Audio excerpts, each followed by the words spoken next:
I'm so honored to be here. A little of this is going to be, I was going to apologize, but I don't want to apologize because I don't think there's anything wrong with a little preaching to the choir. I think every once in a while it's helpful, even if thematically or ideologically everyone is on the same page. Before we get into a discussion, I know we'll have time at the end of this little session to have any questions and answer and comments, and I would love to hear any criticisms or thoughts or any ideas you have at all about what I'm about to speak about. I would love to hear from you all. But I do want to, and hopefully this is a good way to start the conference, to speak in a little bit larger context of this work.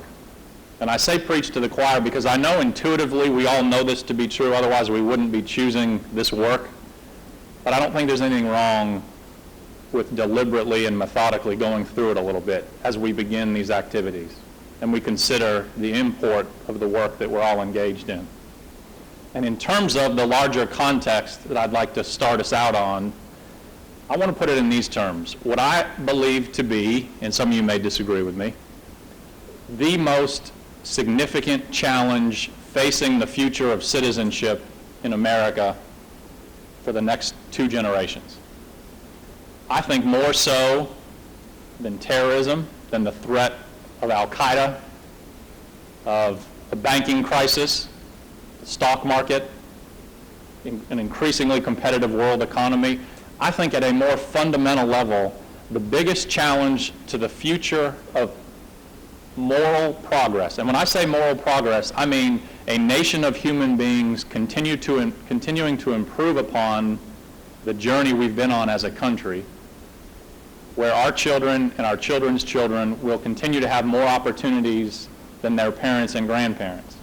For that to be possible, and I say this to college students all over Alabama, not only is a free, thriving democracy like America not inevitable, it's almost pretty much guaranteed now that it won't be the preeminent free democratic superpower it has been if citizenship to a certain degree isn't redefined. You all have heard that sort of silly cliche, freedom isn't free. Literally, I think that's worth thinking about at this moment in history. A continued successful nation of free people cannot happen without thoughtful consideration of what it means to be growing into an adult in our society and what's required of us. What I would call the challenge to the future of a moral country is a challenge of how we define obligation as a people, which brings in the unbelievably important area of how higher education interacts with the cultural story of what it means to define obligation in our country. The challenge being this, and some of you know this research, some of you have probably engaged in this research, scholarship, discussions over the last 5, 6, 7, 8, 9 years, what a lot of people call looking back to what most people consider to be a 30 to 40 year trend of civic disengagement, civic withdrawal.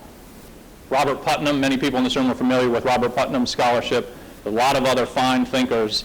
I think he has sort of the sound-biteyest defining quality in this area, looking at this challenge to the future of citizenship based mostly, no rocket science needed for the analysis, on what it means to be an American in an increasingly competitive world economy where more and more of us are working longer and longer hours. And we see a 30-year decline in citizenship activities such as PTA, 4-H, Boy Scouts, Girl Scouts, Rotary, Kiwanis, Lions Clubs, bowling leagues, dinner parties. Did you all know that? Across class, across region, across age, we have far fewer dinner parties than we did 2 generations ago. Wednesday night church activities.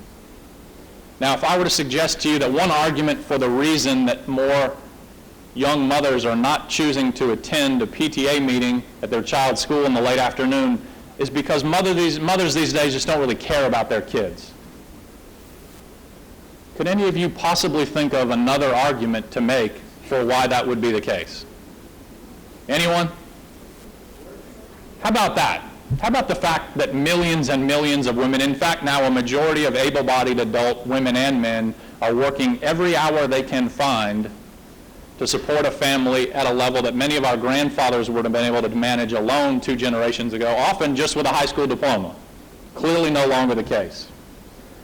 And here's where it gets fascinating. Not only are we working longer hours and more of us are working, putting an increasing pressure on our ability to act civically, meaning to spend part of our time and energy and talents engaged in causes and initiatives beyond our own family's self-interest.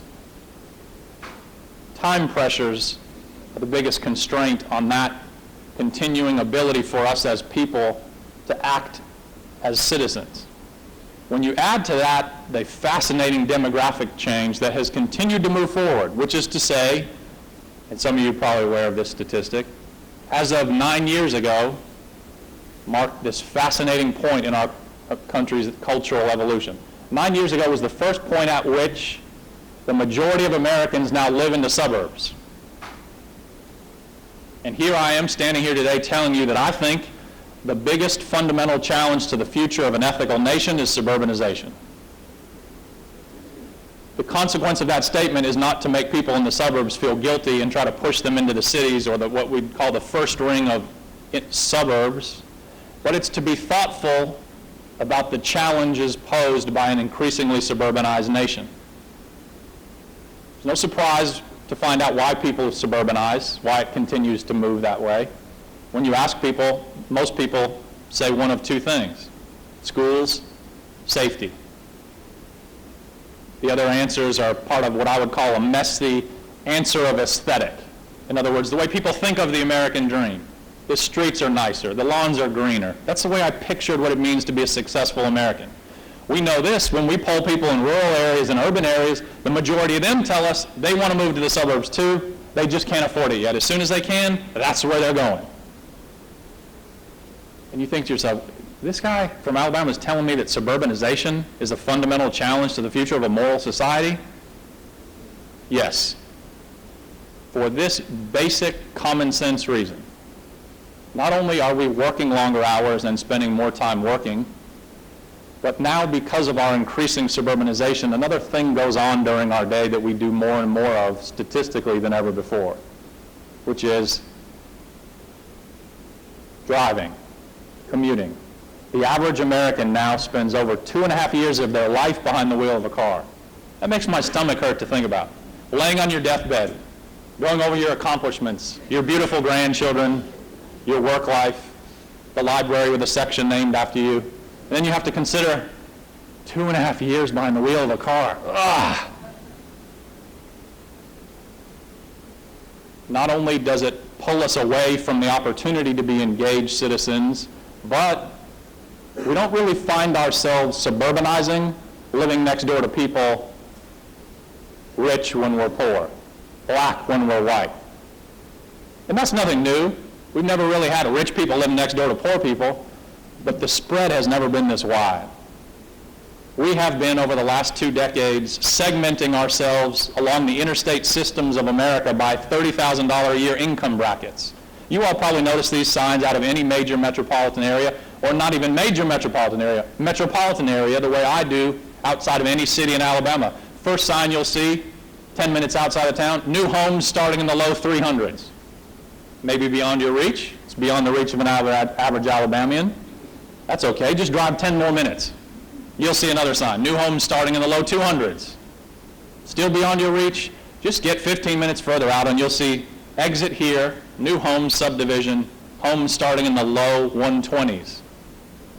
Segmenting ourselves more and more in homogeneous areas where we find ourselves interacting with people almost just like ourselves, and having less time to interact in meaningful ways aimed at purposes beyond our own workplace and our own family in any kind of joint enterprise as anything other than consumers. Yeah, I see other people unlike me. Well, where do you see them? I see them in the aisles of Target. That doesn't count. That's different. What I suggest, and hopefully I can argue this in a way that you all will agree, whether you think of yourself